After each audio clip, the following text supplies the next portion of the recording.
Iran যুদ্ধে হুমকির মুখে বাংলাদেশ, যে কোনো মুহূর্তে পড়তে পারে মিসাইল আতঙ্কে তারেক রহমান, ডক্টর ইউনূসের সতর্কবার্তা। বিশ্বের দামামা কি তবে এবার বাংলাদেশের দরজায় কড়া নাড়ছে? মুহূর্তের মধ্যেই পাল্টে গেল দক্ষিণ এশিয়ার নিরাপত্তা মানচিত্র। ইরান, চীন, রাশিয়া জোটের সাথে পশ্চিমা বিশ্বের যে রক্তক্ষয়ী সংঘাত চলছে তার সরাসরি প্রভাবে এখন চরম হুমকির মুখে বাংলাদেশ। গোয়েন্দা সংস্থাগুলো এক ভয়াবহ তথ্য ফাঁস। বিসমিল্লাহির রহমানির রহিম। আসসালামু আলাইকুম। যে যেখান থেকে দেখতেছেন আপনারা এই ভিডিওটা সবাইকে দেখার সুযোগ করে দেবেন এবং তারেক রহমান কঠিন চাপের মুখে পড়ে গেল। কেন চাপের মুখে পড়ে গেছে বিস্তারিত শুনতে পারবেন এবং ইরানের যুদ্ধ লেগেছে এবং যে কোনো মুহূর্তে বাংলাদেশে সে হামলা হতে পারে। এই কথা হচ্ছে পশ্চিমাদের ঘোষণা এবং নির্দেশ এবং তারেক রহমান এখন কি করবে এবং তারেক রহমান সকল আইনশৃঙ্খলা বাহিনীকে সতর্কবার্তা দিয়েছে এবং তারেক রহমান পশ্চিমাদের চুক্তি সব বাতিল করে এক নীরব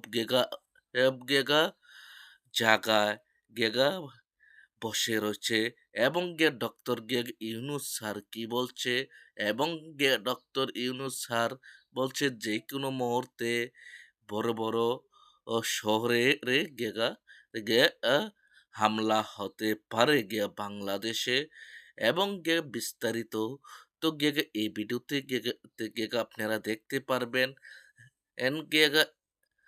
এবং এবং তারেক রহমান এখন কি করবে, এ কি বাজে এই বিপদ মুখ থেকে জয় লাভ করতে পারবে বিএনপির ভারপ্রাপ্ত চেয়ারম্যান তারেক রহমান এবং অঙ্গে এবং আমরা বলতে চাই বাংলাদেশ বর্তমানে প্রেসিডেন্ট তারেক রহমান অর্থ কিনে অর্থ বানিয়ে বাংলাদেশে মজুত করুন এবং এবং তাহলে পশ্চিমাদের সাথে টক্কর দেওয়া যাবে।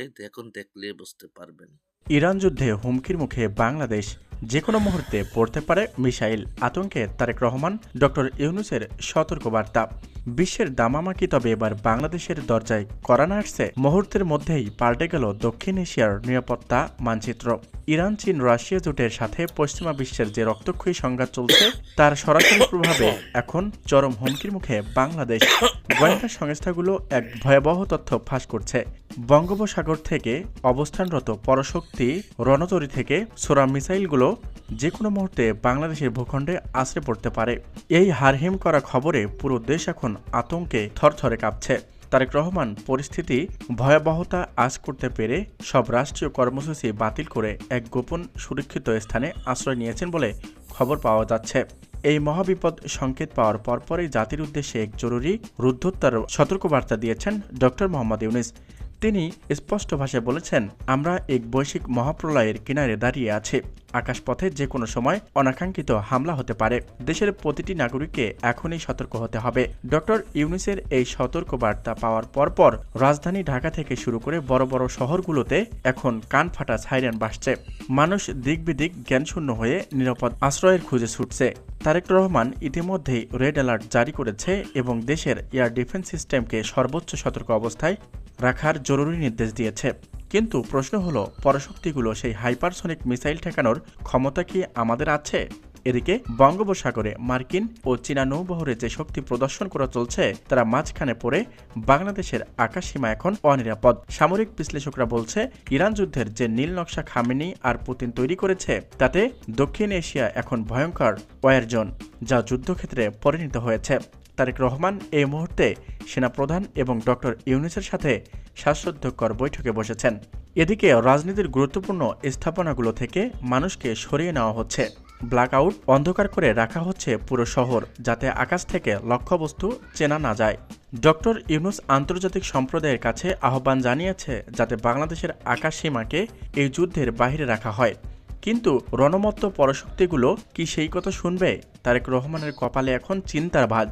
কারণ দেশের ভিতরে থাকা বিদেশি নাগরিকদের সরিয়ে নেওয়ার জন্য মাত্র কয়েক ঘন্টা সময় আছে। আজ রাতের অন্ধকার কি তবে কোনো প্রলয়কারী আগুনের আলোয় ফর্সা হয়ে উঠবে? আমাদের প্রিয় মাতৃভূমির উপর যদি আছড়ে পড়ে সেই মরণঘাতী মিসাইল, তবে আমরা কি রক্ষা পাব?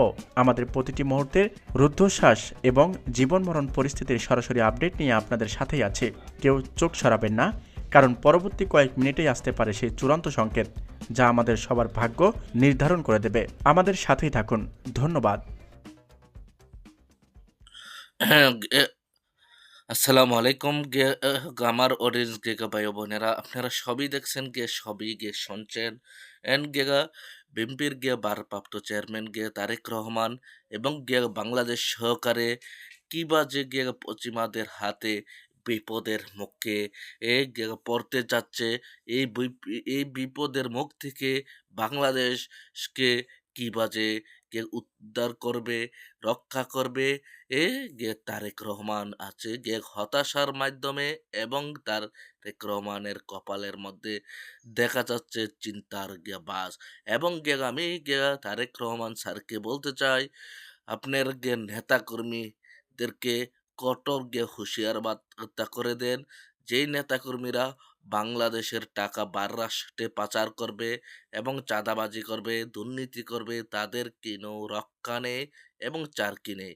আপনি এই টাকা দিয়ে বাংলাদেশে অস্ত্র কিনে মজুত করুন এবং বাংলাদেশে অস্ত্র তৈয়ার করার কারখানা গড়ে তুলুন এবং মিসাইল এবং বিভিন্ন সরঞ্জাম আপনি তৈয়ার করুন বাংলাদেশে।